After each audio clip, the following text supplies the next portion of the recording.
কত টাকা আছে এখানে? ঠাকুরগাঁও জেলা জামায়াতের আমির বেলাল উদ্দিনকে আনুমানিক 50 লাখ টাকা সহ আটক করা হয়েছে। আইনশৃঙ্খলা রক্ষাকারী বাহিনী তাকে বুধবার সৈয়দপুর বিমানবন্দর থেকে গ্রেফতার করেছে। নীলফামারীর পুলিশ সুপার শেখ জাহিদুল ইসলাম গণমাধ্যমকে বিষয়টির সত্যতা নিশ্চিত করে জানান, জব্দকৃত টাকা মেশিনে গণনা করা হচ্ছে।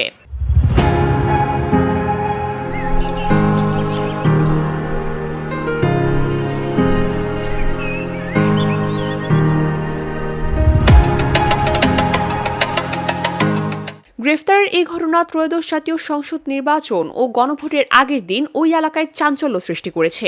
নির্বাচনের দিন অর্থাৎ বৃহস্পতিবার ভোট গ্রহণ করা হবে। পুলিশের দেয়া তথ্য অনুযায়ী বিপুল টাকাসহ জামায়াতের নেতার আটক দলীয় ও রাজনৈতিক উত্তেজনার প্রেক্ষাপটে গুরুত্বপূর্ণ বলে মনে করা হচ্ছে। এখানে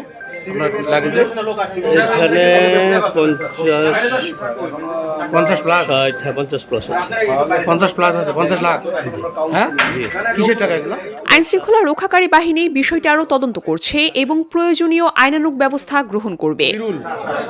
দবিরুল মানে কোন? VOD Bangla news desk. Dabirul ছেলে আপনি? না। ও আচ্ছা।